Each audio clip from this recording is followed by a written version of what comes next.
Amis followers, à la suite de la vidéo sur la thématique pourquoi devrions-nous voter massivement ce dimanche 24 mars 2024 à l'élection présidentielle, je vous reviens comme promis avec une nouvelle vidéo, toute petite vidéo relativement au contenu emploi des programmes des candidats et candidates jugés phares lors de ces élections qui se profilent à l'horizon d'une semaine au maximum.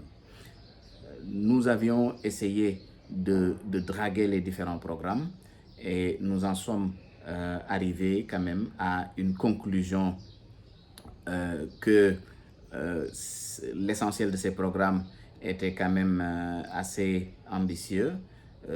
Toutefois, les programmes ont manqué un peu de lien, les programmes ont manqué un peu de cadre stratégique et cela se comprend.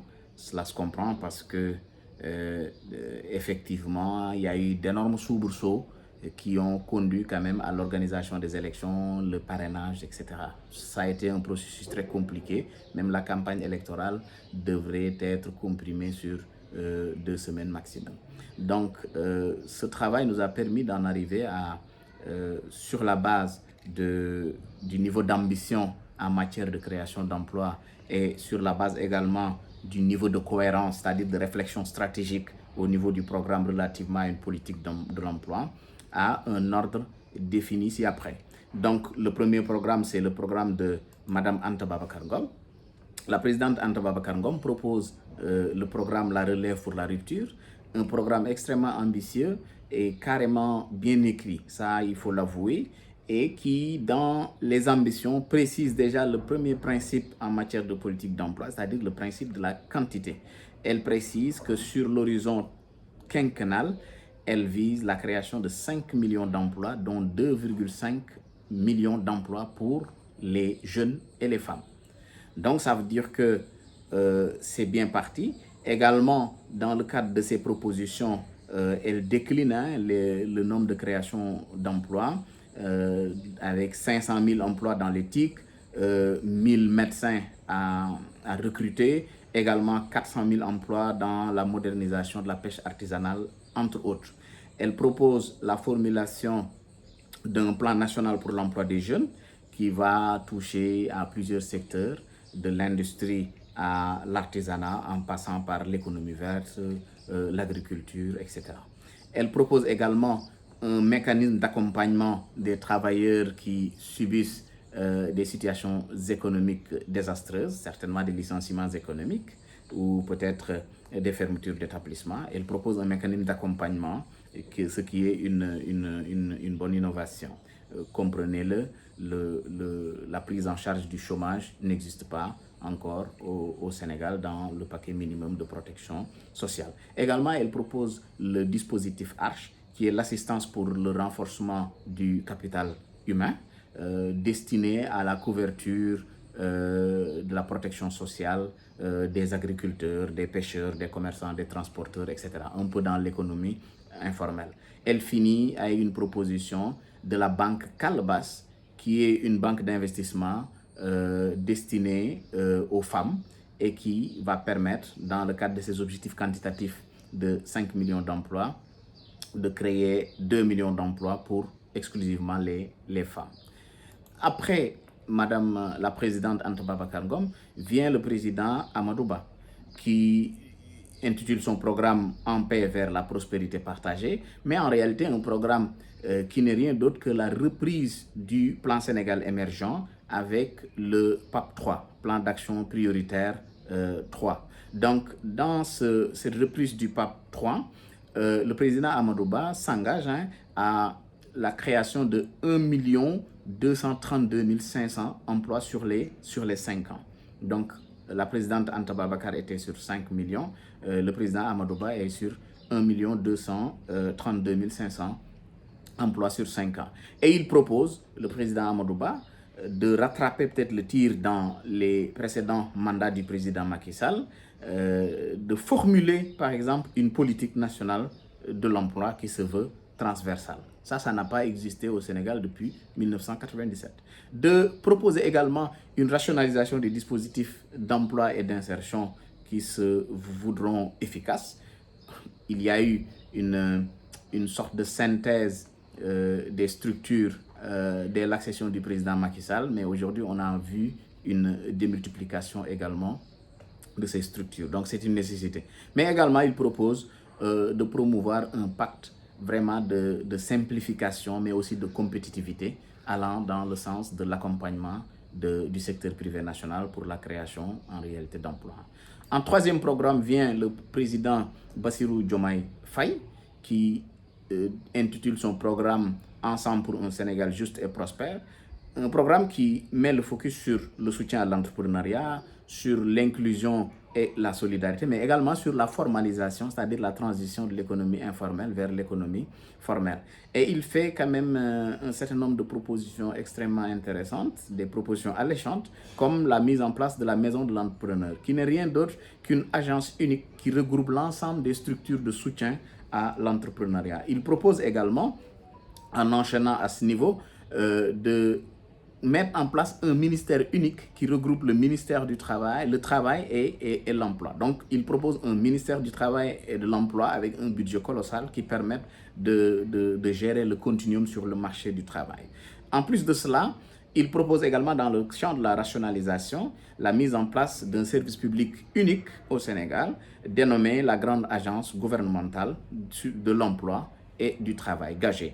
Donc, ceci va être renforcé par ce qu'on appelle des programmes comme le programme Gungé, qui il sera axé exclusivement à l'insertion des diplômés. Vous le savez, les diplômés du supérieur ont des problèmes. Une déclinaison régionale de ce qu'on appelle les maisons des entreprises régionales. Également, la mise en place de fonds comme le fonds d'appui en faveur de l'emploi et de l'entrepreneuriat des handicapés, donc exclusivement, et un fonds pour les personnes handicapées, notamment dans le domaine de l'emploi. Également des programmes comme sur l'économie sociale solidaire, comme le Précosol, ce qu'il appelle le Précosol, ce qu'il appelle le Padesol aussi, qui sont des programmes allant dans le sens de l'économie solidaire et des coopératives. Également, tout un tas d'appuis vraiment sur ce qu'on appelle les initiatives entrepreneuriales. Un programme assez ambitieux, mais qui ne contient pas un engagement quantitatif. Et la stratégie globale aussi n'est pas proposée en amont. Après le président Bassirou Diomaye Faye, vient le président Déthié Fall en 4e position. Son programme s'intitule Un Sénégal bon à vivre et beau à voir.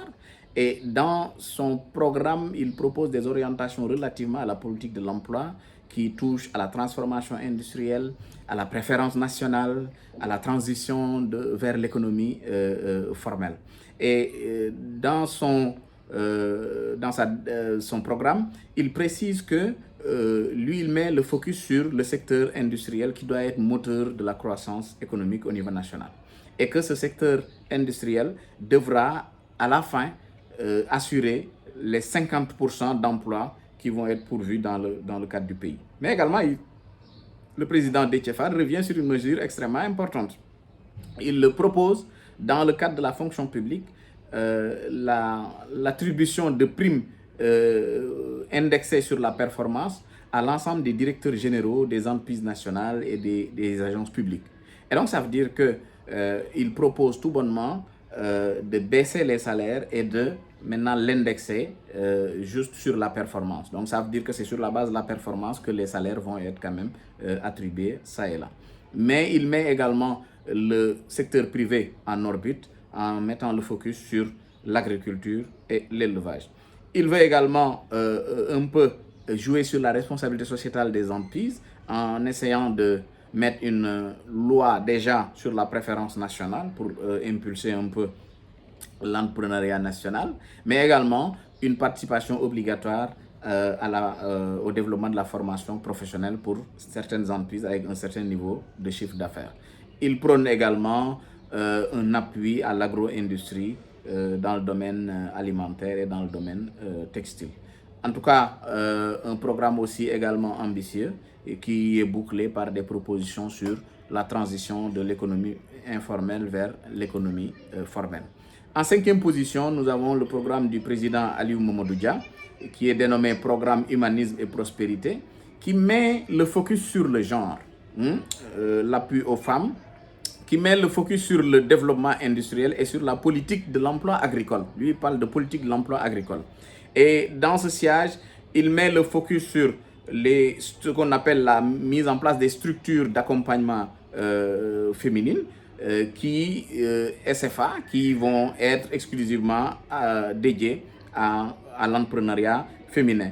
Il veut rendre obligatoire également l'alternance entreprise-école pour un peu parer à la difficulté pour les jeunes de trouver des stages et de renforcer également l'employabilité. Il insiste sur le retour des cerveaux en mettant en place des facilités d'installation comme des exonérations, etc. Mais également, il met le focus sur la transformation locale des matières premières.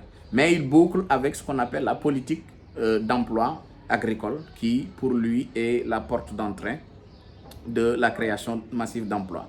Vient en 6e position le président Boubacar Camara qui, avec son programme Construire le Sénégal du futur, met le focus lui aussi sur la préférence nationale, sur les compétences du futur, mais aussi sur le plein emploi. Parce que de son point de vue, il veut travailler à ce que le Sénégal soit parmi les pays dont le taux de chômage et de pauvreté reste les plus faibles. Pour lui, l'emploi devrait être mis au cœur de toutes les interventions. Et il renforce avec des mesures d'employabilité comme l'initiative Compétences du futur qui met en place des centres d'excellence allant dans le sens des initiatives numériques, de l'entrepreneuriat et de tout ce qui touche au développement durable. Également, il revient lui aussi sur le label École Entreprise, mais il fait une excellente proposition également en matière de revenu minimum qui devrait revenir à chaque citoyen, et qu'il appelle le droit au revenu minimum à partir de 17 ans et qui peut être perçu entre 17 ans et plus de 60 ans et qui va de 50 000 à 150 000 par citoyen. Il demande également, il s'engage également à intervenir dans la transformation des matières premières sans oublier les secteurs qui ne sont pas du domaine extractif. Le président Boubacar Camara insiste également sur le cadre macroéconomique qui doit être sensible à l'emploi. De son point de vue, il faut que la CEDEAO, la BCEAO du moins, puisse bonifier son rôle en termes d'objectifs de politique économique, mais aussi d'objectifs de création d'emplois à travers ce qu'on appelle la baisse des taux d'intérêt bancaire, entre autres. Également, il propose la création d'un centre national de la main-d'œuvre, CNM, qui est le pendant certainement du service public de l'emploi. Il insiste beaucoup sur la maîtrise des effectifs sur le marché du travail. Le président Boubacar Camara propose également une refonte du statut de la fonction publique et il propose juste une pratiquement égalité d'agents publics. Il propose une nouvelle approche sur l'emploi en mettant un continuum formation, apprentissage, employabilité et premier emploi. Donc, autant de propositions suffisamment intéressantes. En 7e position, nous avons le président Khalifa Ababacar Sall qui revient sur ce qu'on appelle le projet de société Mottali Yéné. Lui, il met le focus sur la relance industrielle, sur la transformation agro-industrielle, mais aussi sur tout ce qui est haute intensité de main-d'œuvre. C'est la sensibilité socialiste qui nous revient à ce niveau, avec les activités industrielles liées à l'agroalimentaire, au cuivre et au textile à valoriser. Également pour lui, le secteur privé national doit être renforcé à travers les PME-PMI. Également, il veut mettre en œuvre une politique incitative à l'investissement privé dans la création d'industries à haute intensité de main-d'œuvre, mais aussi à haute valeur ajoutée. Le président Khalifa Sall propose un guichet unique du conseil et du financement pour un peu regrouper tout ce qu'il y a comme structure d'accompagnement. Et il propose un programme d'accompagnement à la création d'unités de transformation, que ce soit agricole, pastorale, halieutique, avicole, à la fois pour les femmes et pour les jeunes. Il veut également impulser un programme d'emploi public, un PEP, qui est indexé sur les secteurs prioritaires comme l'éducation, la santé, la justice, la sécurité. Également, il termine avec le Code du travail. Le président Khalifa Sall demande à ce que le Code du travail soit renforcé dans son application, mais également que les dispositions relatives du moins au temps de travail, à la durée légale du travail, au salaire minimum, mais également à la sécurité santé au travail, à la retraite et à la pénibilité du travail soient revues. En tout cas, c'est un engagement fort et assez précis qu'il vient de ressortir dans le cadre de son programme. Parce que beaucoup de candidats ne font pas allusion pratiquement au code du travail. Mais là, le président Khalifa Sall est assez précis. Et c'est des questions d'actualité et de société. Nous terminons la course avec le programme du président Idrissa Seck, intitulé Pacte Idy 2024. Lui, il met le focus sur les pôles industriels et les chaînes de valeur agricoles et minières. Le président Idrissa Seck veut aussi la libéralisation de certaines professions, mais aussi incite davantage les jeunes à l'entrepreneuriat. Pour lui, il faut créer des pôles industriels adossés aux chaînes de valeur agricoles et minières pour la création massive d'emplois pour les jeunes. De son point de vue, il faut mettre en place également des agropoles qui peuvent facilement permettre la création d'emplois massifs. Et à son niveau, il propose de renforcer la collaboration entre l'ANIDA et le PRODAC, Programme des domaines agricoles communautaires, et Agence nationale pour l'insertion et le développement agricole, en mettant un domaine agricole communautaire dans chaque région. Ça, c'est un engagement du président Idrissa Seck qui est déjà dans le plan Sénégal émergent. Il propose également un programme de formation massive, pratique et décentralisée des jeunes, en adéquation avec les réalités de chaque milieu, dans le domaine agricole, élevage, pêche, tourisme, transport, etc. Le président Idrissa Seck veut également la professionnalisation des organisations communautaires de base. Il veut mettre le focus sur le développement rural, l'emploi rural, les coopératives, et de son point de vue, les associations sportives et culturelles doivent être professionnalisées et s'investir dans le domaine de l'entrepreneuriat, de l'économie sociale solidaire et de la création d'emplois. Le président Idrissa Seck veut également que les jeunes soient formés dans les questions technologiques sur la mécanique, la menuiserie, entre autres, afin de pouvoir s'insérer beaucoup plus facilement. Il veut compter sur le secteur privé national, mais aussi sur la diaspora sénégalaise.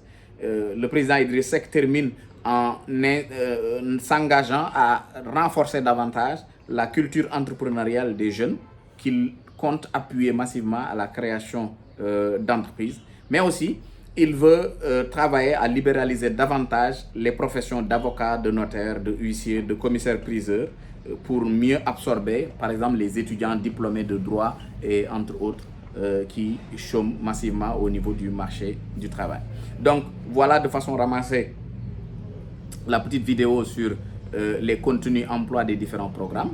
Et donc vous l'avez vu, Madame Anta Babacar Ngom a présenté pratiquement le meilleur programme en matière de politique d'emploi et s'est engagé avec la création de 5 millions d'emplois.